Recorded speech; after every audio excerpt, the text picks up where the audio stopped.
जय Hind students, I hope कि आप सभी लोग स्वस्थ होंगे। आप सभी की प्रिपरेशन अच्छी चल रही होगी। जितने भी student UPSC civil service exam की तैयारी कर रहे हैं और जो मेंस की कॉपी देखना चाहते थे, स्पेशली ऑप्शनल सब्जेक्ट से रिलेटेड, तो ये इन्फॉर्मेशन उन्हीं लोगों के लिए है। यहाँ पर पब्लिक एडमिनिस्ट्रेशन, लोक प्रशासन से रिलेटेड कॉपी को शो किया गया है। ये ऑप्शनल सब्जेक्ट से रिलेटेड कॉपी है। आपका जो भी सब्जेक्ट है, जैसे कि जिसका हिस्ट्री है, जियोग्राफी है, पॉलिटी है, तो इस तरीके से सामने आपकी कॉपी में लिखा रहेगा आपके सब्जेक्ट के बारे में। बाकी जो जनरल इंस्ट्रक्शन है वो सब कुछ सेम रहेगा। यहाँ पर जनरल इंस्ट्रक्शंस हैं जो इंग्लिश और हिंदी दोनों में है। आपका समय बचेगा दोनों ही लैंग्वेज वालों के लिए। दूसरी चीज है, यहाँ पर टाइम दिया हुआ है और यहाँ पर मैक्सिमम मार्क्स। तीन चीजें हैं यहाँ पर बताई गई हैं, जैसे कि क्यूसी पुस्तिका में 88 पेज है जहाँ पर आपको आंसर करना है। 4 एक्स्ट्रा पेज है जहाँ पर आपको रफ करने के लिए दिया गया है। इसके साथ ही यहाँ पर जो क्वेश्चन पेपर है वो भी इसमें ऐड है, ये भी बताया गया है। आप समझे नहीं होंगे। जैसे कि यहाँ पर टोटल 92 पेज का यहाँ पर कॉपी है और पीछे क्वेश्चन पेपर चिपका होता है जिसे आप घर लेके जा सकते हैं। और कॉपी में क्वेश्चन लिखा होता है। आपको जो क्वेश्चन दिया गया है, जिस क्वेश्चन का आंसर आपको लिखना है, उसके लिए वहां पर स्पेस दिया गया है। आपको उसी स्पेस में आंसर लिखना है। आपको अपने शब्दों की सीमा, जो वर्ड लिमिट बताया गया है, उसके अंदर रह करके आंसर करना होता है। जैसे कि स्कूल में रहता है कि आपको क्वेश्चन पेपर दे दिया गया है, जो क्वेश्चन आपको पहले आता है तो आप कॉपी के पहले पेज से उस क्वेश्चन को लिखते हैं या उस क्वेश्चन का आंसर लिखते हैं। यहाँ पर ऐसा नहीं करना है। यहाँ पर क्वेश्चन पहले से दिया गया है, स्पेस पहले से दिया गया है। आपको जो क्वेश्चन आता है उस क्वेश्चन का आंसर आपको वहीं पर लिखना है। अपने हिसाब से क्वेश्चन को काट करके और अपने हिसाब से क्वेश्चन नहीं लिखना है, दूसरा क्वेश्चन नहीं लिखना है, ध्यान रखिएगा। इसके अलावा ये भी बता दिया गया है कि लास्ट में कॉपी के साथ जो क्वेश्चन पेपर लगा हुआ है आप उसे अपने घर ले जा सकते हैं। दूसरी चीज, रफ कार्य के लिए पीछे जगह दिया गया है। आपको कॉपी के बीच में रफ कार्य नहीं करना है। और बाकी चीजें जनरली है कि आप अपने क्यूसीए कॉपी को स्टार्ट में ही चेक कर लें। ऐसा ना हो कि उसमें से कुछ पेज गायब हो, कोई कटा फटा हो, क्योंकि बाद में जब आप लिखना स्टार्ट कर देंगे तो फिर ये चीज चेंज नहीं होगी। तो स्टार्ट में ही आप चेंज कर लें। इसके बाद फर्स्ट पेज में ही यहाँ पर कैंडिडेट से रिलेटेड जो इन्फॉर्मेशन है वो दिया जाता है। जैसे कि यहाँ पर एग्जाम का नाम होगा, आपका कौन सा मीडियम है, रोल नंबर है, और उसके अलावा अटेंडेंस, ये सब चीजें तो आपको नॉर्मली पता ही होंगी। ये फर्स्ट पेज में इतनी सारी चीजें होती है। सेकेंड पेज में यहाँ पर इम्पोर्टेंट इंस्ट्रक्शंस होते हैं कि आपको क्या करना है और क्या नहीं करना है।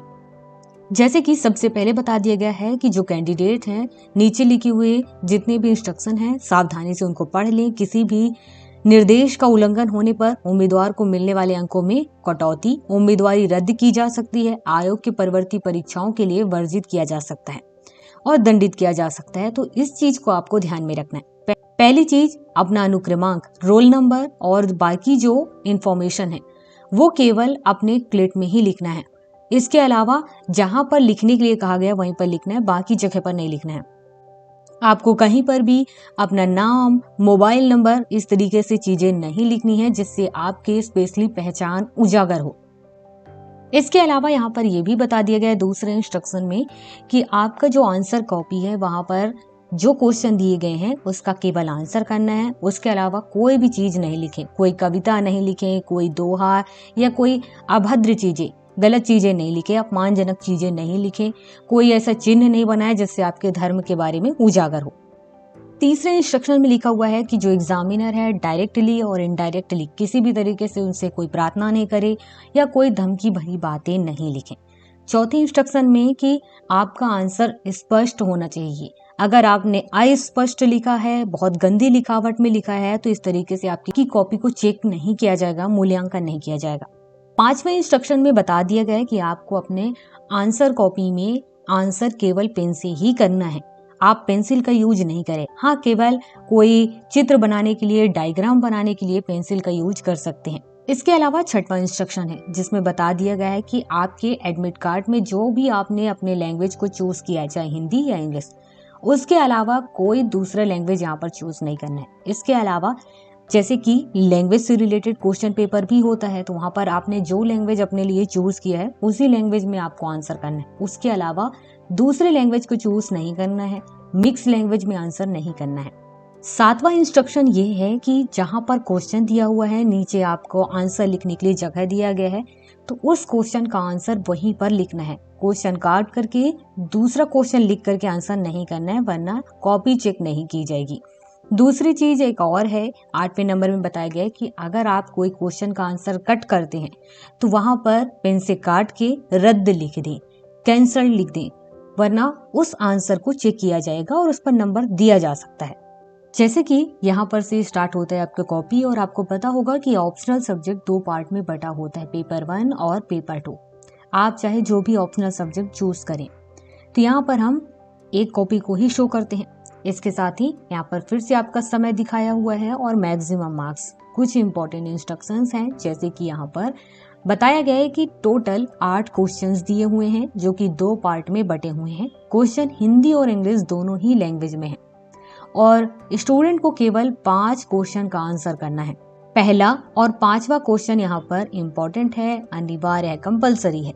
उसके अलावा बाकी हर एक खंड, हर एक पार्ट से आप कम से कम एक क्वेश्चन चुन करके लिखेंगे और 3 क्वेश्चन का आंसर आपको करना होगा। हर क्वेश्चन के सामने वहां पर नंबर दिखाया गया है। दूसरी चीज है कि क्वेश्चन आपको उसी माध्यम या उसी लैंग्वेज में करना है जो आपने एडमिट कार्ड में शो किया है। उसके अलावा दूसरी लैंग्वेज में आंसर नहीं करना है।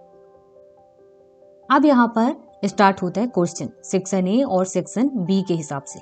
जैसे कि स्टार्ट में बात किया, 8 क्वेश्चन है, 2 पार्ट में बटे हैं। सेक्शन ए में 4 क्वेश्चन, सेक्शन बी में 4 क्वेश्चन।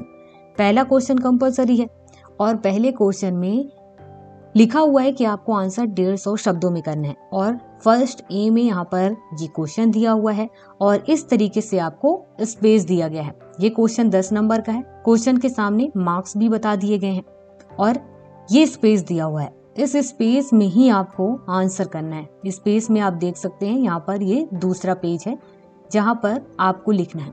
इसके बाद फर्स्ट बी है। इस तरीके से यहाँ पर क्वेश्चन आपको पढ़ना है। इस क्वेश्चन का आंसर केवल आप यहीं पर कर सकते हैं। दूसरी चीज है कि आपको आंसर इधर नहीं लिखना है, इधर नहीं लिखना है। आंसर आपको इस लाइन के अंदर में ही करना है, इस लाइन से बाहर नहीं जाना चाहिए। यहाँ पर भी आपको उसी तरीके से सेम यहाँ पर स्पेस दिया गया है और इसी तरीके से आगे भी फॉलो होगा। जैसे कि यहाँ पर अब ये 2A क्वेश्चन है और यहाँ पर क्वेश्चन में आपको मैक्सिमम 20 नंबर मिल सकते हैं। तो इसके लिए इसका मतलब है कि आपको ज्यादा पेज दिए गए हैं। क्वेश्चन को आप पढ़ेंगे, जैसे कि यहाँ पर ये पहला पेज हुआ, ये दूसरा पेज हुआ, ये तीसरा पेज हुआ और ये चौथा पेज हुआ। टोटल यहाँ पर आपको 4 पेज मिलते हैं आंसर करने के लिए। उसके बाद नेक्स्ट क्वेश्चन होगा और इसी तरीके से क्वेश्चन को फॉलो किया जाता है। आपको आंसर इसी तरीके से करना है। जहां पर जो क्वेश्चन दिया हुआ है उसका आंसर आपको उसी क्वेश्चन के नीचे करना है। तो यहाँ पर जो भी इंपॉर्टेंट चीजें थी वो आपको बता दी गई हैं। कोई कंफ्यूजन हो या कोई इंपॉर्टेंट क्वेश्चन हो तो आप कमेंट के माध्यम से पूछ सकते हैं।